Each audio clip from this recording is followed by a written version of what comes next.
मोदी जी के 11 बेमिसाल सालों की जब भी बात होती है तो महिलाओं के सम्मान, उनके उत्थान और उनके सशक्तिकरण के लिए जो योजनाएं एनडीए सरकार में लागू हुई वो सच में कमेंडेबल है। साथियों, आज बिहार आगे बढ़ रहा है तो इसके पीछे सबसे बड़ी ताकत बिहार की माताओं बहनों की है। एनडीए द्वारा उठाए जा रहे एक एक कदम का महत्व बिहार की माताएं बहनें, यहां की महिलाएं अच्छी तरह समझती हैं। अभी कुछ दिन पहले ही मेरे मित्र नीतीश जी की सरकार ने, और अभी घोषणा भी कर रहे थे, वृद्ध, दिव्यांग और विधवा माताओं को मिलने वाली पेंशन को 400 रुपये से बढ़ाकर 1100 रुपये महीने प्रति के हिसाब से कर दिया। साथियों, नारी सशक्तिकरण के इन प्रयासों के जबरदस्त परिणाम भी आ रहे हैं। 24 नवंबर 2005 को एनडीए का, जिसमें बीजेपी और जेडीयू की सरकार बनी, और उसके पहले कुछ नहीं था। पहले की सरकार ने कोई काम नहीं किया और बहुत बुरा हाल था। और जैसे ही ये सरकार आई, लगातार काम किया गया है। तब जरा सा एक बात हम कहेंगे कि इन्होंने जितना काम करवाया है बिहार के लिए, तो जरा खड़ा होकर के एक बार प्रणाम करिए, खड़ा होकर प्रणाम करिए। बिहार पूरे देश में महिला सशक्तिकरण की दिशा में एक मिसाल बन चुका है।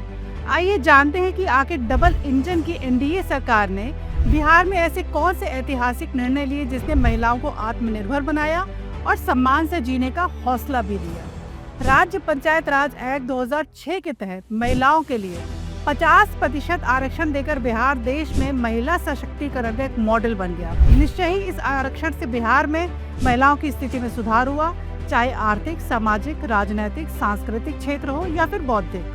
त्रिस्तरीय पंचायती राज व्यवस्था को संवैधानिक दर्जा दिया गया। अनुसूचित जातियों एवं जनजातियों को 33% आरक्षण दिया गया। इस नए कानून से बिहार की महिलाएं काफी सशक्त हुई हैं और अपने को गौरवान्वित भी महसूस कर रही हैं। यही नहीं, सरकारी नौकरियों में भी महिलाओं को 35% आरक्षण दिया गया, जिससे अब तक 2,29,353 महिलाओं की विभिन्न विभागों में नियुक्ति भी हुई है। बिहार में राज्य सरकार ने 29 अगस्त 2025 को महिलाओं को रोजगार के अवसर प्रदान करने के उद्देश्य से एक नई योजना लागू की, जिसका नाम मुख्यमंत्री महिला रोजगार योजना है। इस योजना के तहत राज्य के प्रत्येक परिवार की एक महिला को अपनी पसंद के व्यवसाय शुरू करने के लिए वित्तीय सहायता प्रदान की जाएगी। वित्तीय सहायता की पहली किश्त के रूप में 10,000 रुपए की धनराशि मिलेगी। ग्रामीण विकास विभाग इस योजना के लिए नोडल एजेंसी होगा। अगले चरण में रोजगार शुरू होने के 6 महीने बाद इवैल्यूएशन किया जाएगा और जरूरत पड़ने पर चयनित लाभार्थी को 2 लाख रुपए की अतिरिक्त सहायता भी प्रदान की जाएगी। इस योजना के तहत महिलाओं द्वारा बनाए गए उत्पादों की बिक्री के लिए गांव और कस्बों में स्थानीय हाट बाजार विकसित किए जाएंगे।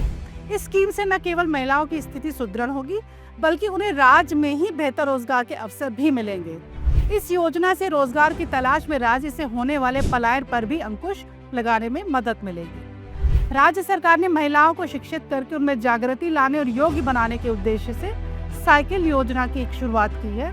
महिलाओं को शिक्षा के प्रति झुकाव के लिए और दूर दराज विद्यालयों में जाने की सुगमता के लिए यह योजना काफी सफल हुई है। लड़कियां घर के छोटे मोटे कार्यों का भी संपादन करके समय पर अब स्कूल पहुंच पा रही हैं। शिक्षा के प्रति महिलाओं को आकर्षित करने के लिए बालिका पोशाक योजना चालू की गई।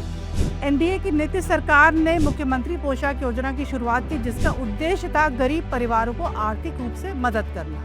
9 अगस्त 2009 को मुख्यमंत्री अक्षर अंचल योजना चालू की गई, जिससे निरक्षर महिलाओं को भी समाज की मुख्यधारा से जोड़ा जा सके। अब तक 24 लाख महिलाओं को साक्षर किया जा चुका है। हुनर कार्यक्रम ये एक ऐसा कार्यक्रम है जिसमें कलात्मक दृष्टि से सक्षम महिलाओं को 2,500 रुपए की मदद दी जाती है।